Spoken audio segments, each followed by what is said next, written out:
Vande Mataram. As you tell me Kaushal 22 channel पर Max से दोस्ती के 15वें वीडियो में आप लोगों का स्वागत है। आज हम गणित की एक ब्रांच ज्यामिति के विषय में अपने वीडियो की सीरीज शुरू कर रहे हैं। सबसे पहले ज्योमेट्री ज्यामिति का अर्थ हम समझ लेते हैं। ज्यामिति यानी इंग्लिश में से ज्योमेट्री कहते हैं, जो कि यूनानी ग्रीक भाषा के शब्द जियोमेट्रन से लिया गया है। जियोमेट्रन का मतलब होता है, वर्ड मीनिंग जियो प्लस मैट्रन, अर्थात भूमि को मापना।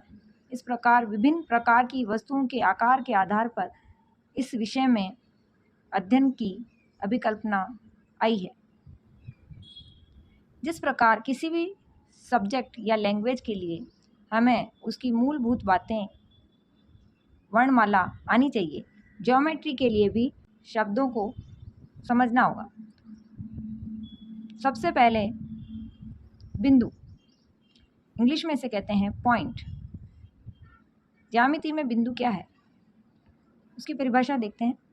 पेन, पेंसिल या किसी भी नुकीली चीज की नोक से कागज पर या कहीं पर भी बनाई गई ऐसी आकृति जिसका कोई क्षेत्रफल नहीं होता है, बिंदु कहलाती है।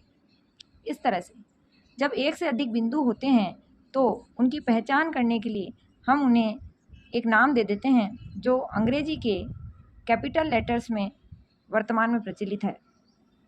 इसे पढ़ते हैं बिंदु ए, बिंदु बी, बिंदु Q, point A, point P, point Q, इस प्रकार। अगली परिभाषा है रेखाखंड। इंग्लिश में कहते हैं लाइन सेगमेंट।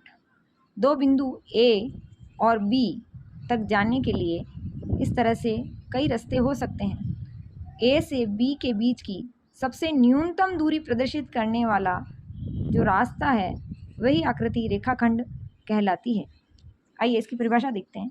दो बिंदु ए बी के मध्य की सबसे छोटी दूरी प्रदर्शित करने वाली आकृति ही रेखाखंड ए बी कहलाती है।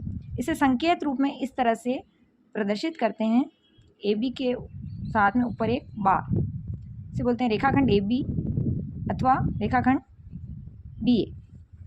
बिंदु ए व बिंदु बी रेखाखंड ए बी के एंड पॉइंट हैं। अगली परिभाषा है रेखा।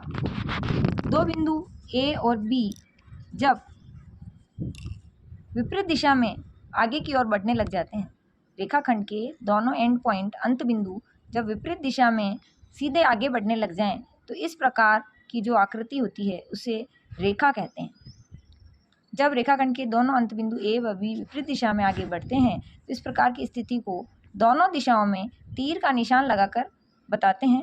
संकेत रूप में इसे रेखा ए बी और इस तरह से प्रदर्शित करते हैं।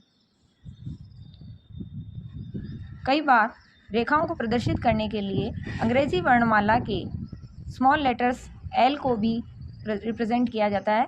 जैसे पी क्यू रेखा को हम L1 नाम भी देते हैं, कर ए बी को भी L2, LM, LN कुछ भी नाम दे सकते हैं। अगली परिभाषा है किरण।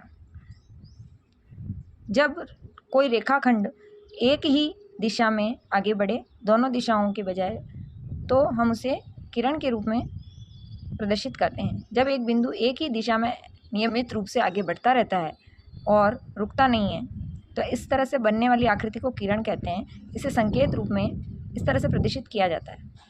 मान लीजिए कोई बिंदु O है, प्रारंभिक बिंदु, और अब वो एक ही दिशा में आगे की ओर बढ़ रहा है, तो उसे हम बोलेंगे किरण OA और इस तरह से उसे प्रदर्शित करेंगे।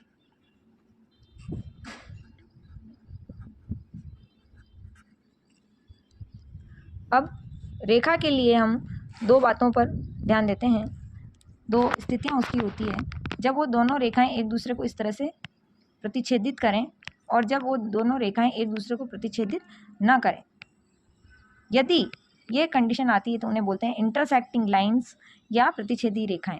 यदि दो रेखाओं में एक बिंदु उभयनिष्ठ हो तो उन्हें प्रतिच्छेदी रेखाएं कहते हैं, या L1 और L2 प्रतिच्छेदी रेखाएं हैं।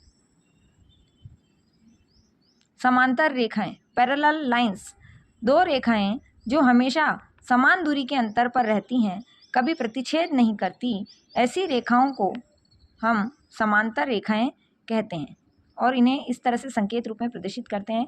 L1 parallel to L2, L1 समांतर है L2 के।